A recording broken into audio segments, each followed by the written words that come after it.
Assalamualaikum.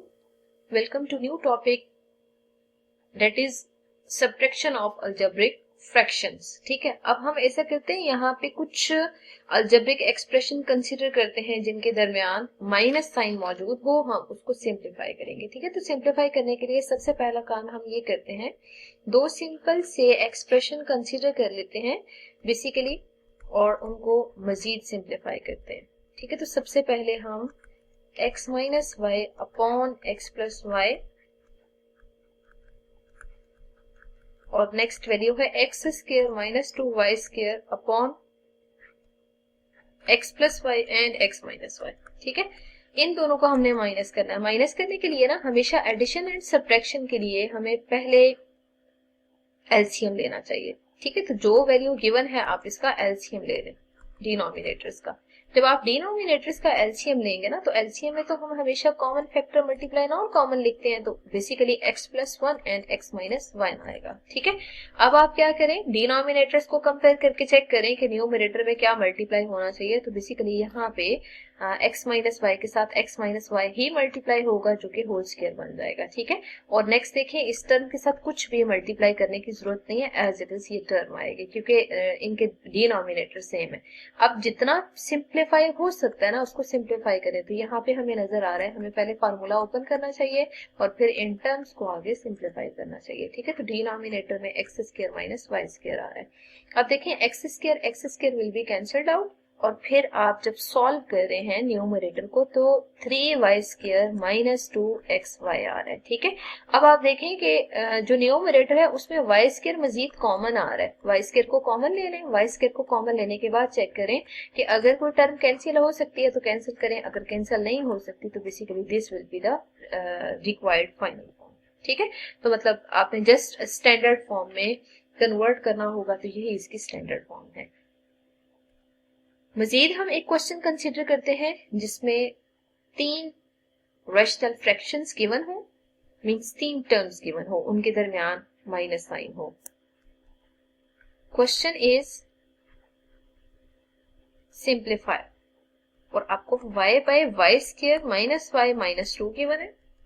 Next is y square plus 5y minus 14 and the last one is 2 upon y square plus 8y plus 7.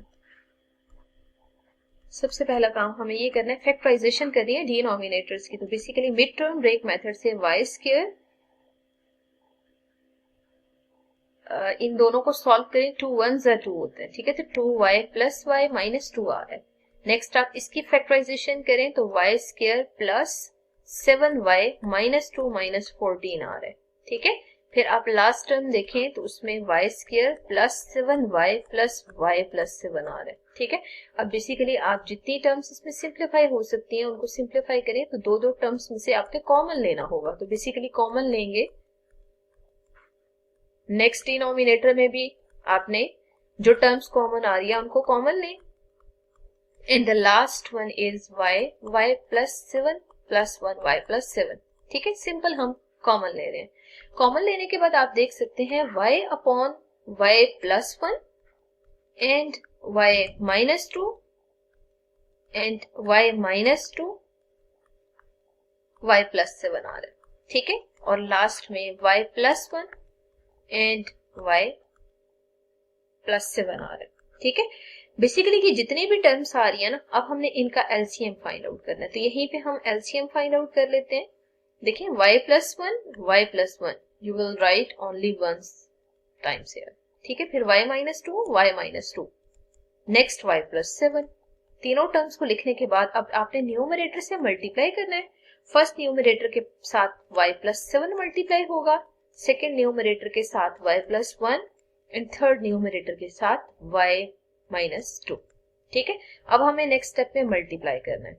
In terms को जब आप multiply करेंगे, y into y is y square plus 7y minus y. मतलब ये देखिए, minus sign की वजह से अंदर ब्रैकेट के साइन चेंज होंगे और फिर नेक्स्ट टर्म में 2 से मल्टीप्लाई भी करना है और साथ साथ आपने इनके साइन भी चेंज करने होंगे. ठीक है, upon y plus 1 y plus 7 and y minus 2. ठीक है, इन टर्म्स को आप आगे पीछे लिख सकते हैं, doesn't matter, because in rational expressions commutative law under multiplication hold, ठीक है, जैसे रियल नंबर्स में होल्ड करता है। अब आप देखिए वाई स्क्वायर की मजीद कोई टर्म नहीं है, साथ साथ टिक मार्क कर लिया करें कि आपने ये टर्म लिख ली है, ठीक है। अब देखिए 7y minus y is 6y, 6y minus 2y is basically 4y। तो सिंप्लीफाई करके आपने लिख लिया, ये 4y के इक्वल आंसर आ रहा है।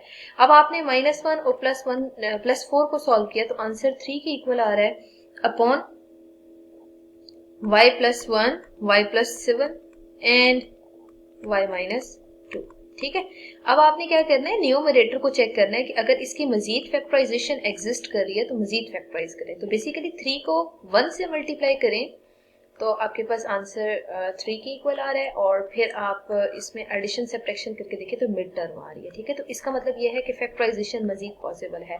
डिनोमिनेटर को आप एज इट इज लिखें, और लिखने के बाद आप देख सकते हैं कि जब हम इन न्यूमरेटर में जो टर्म्स आ रही हैं इनमें y को कॉमन लेंगे ना, बेसिकली फर्स्ट 2 टर्म्स में से, तो y + 3 बच रहा है, ठीक है। और फिर आप लास्ट 2 टर्म्स में देखें कुछ भी कॉमन नहीं है। जब कुछ भी कॉमन ना हो तो 1 तो हम कॉमन ले सकते हैं, आप उसको कॉमन ले लें। आंसर डिनोमिनेटर में एज इट इज आप लिखेंगे, और इनको मल्टीप्लाई करने की जरूरत नहीं है, क्योंकि लास्ट स्टेप में आप देखा करें कि अगर मजीद फैक्टराइजेशन हो रही है तो फैक्टराइजेशन करें, फैक्टराइजेशन करने के बाद देखा करें जो टर्म्स कैंसिल हो रही हैं हमें वो कैंसिल करनी होंगी। तो यहाँ पे आप देख सकते हैं y + 3 दोनों में कॉमन आ रहा है, और y + 3 को कॉमन लेके लास्ट पे जो फैक्टर y + 1 बच रहा है उसको फैक्टर फॉर्म में लिख दें। अब आप यहाँ देखें y + 1, y + 7 एंड y - 2 आ रहा है, ठीक है। y + 1 will be cancelled out, और हम कैंसिल इस वजह से करें क्योंकि मिड में मल्टीप्लाई का साइन है, ठीक है। अगर तो आपके पास एडिशन सब्ट्रैक्शन इन टर्म्स में साइन हुए ना, जैसे ये दो फैक्टर इनके दरमियान कुछ साइन गिवन होता तो फिर हम कैंसिलेशन ना कर सकते। तो लास्ट पे आप देख रहे हैं कि y + 3 divided by y + 7 into y - 2 answer आ रहा है। तो आप इसको डायरेक्ट लिखते हैं तब भी ठीक है, और अगर डिनोमिनेटर्स को सिंपल मल्टीप्लाई करना चाहते हैं तब भी ठीक है। This will be the final form, ठीक है। आपने यहाँ तक मस्ट सॉल्व करना होता है। और अगर देखें लास्ट जो एक्सप्रेशन आ रहा है ना, आपको कैसे पता चलेगा कि आप मजीद इसके बाद सिंप्लीफाई करना पॉसिबल नहीं है, क्योंकि देखें दोनों जो डिनोमिनेटर में फैक्टर आ रहे हैं वो लीनियर है, और जो न्यूमरेटर में फैक्टर आ रहा है वो भी लीनियर है। लीनियर जो भी आपके पास इक्वेशन होती है ना, उसमें यही पॉसिबल होता है कि अगर आपके पास कुछ न्यूमेरिक वैल्यू या कुछ भी कॉमन लिया जा सके ना, उसको कॉमन लेना होगा। लेकिन अगर कॉमन ना आ रहा हो तो फिर हमेशा जो भी फैक्टर है वो बेसिकली सिंपल ही होता है, ठीक है। मतलब उसको मजीद फैक्टराइज नहीं करना होता। तो यहाँ पे ना तो न्यूमरेटर में ना ही डिनोमिनेटर में मजीद फैक्टराइजेशन पॉसिबल है। इसका मतलब ये है कि अगर हम ये जो लास्ट वाला आंसर आ रहा है इसको डायरेक्ट लिखते हैं तब भी ठीक है, और अगर आप मल्टीप्लाई फॉर्म में लिख देते हैं तो भी तब भी ठीक है। This was all about the subtraction of algebraic fractions. Inshallah, in the next lecture we will discuss the multiplication of algebraic fractions.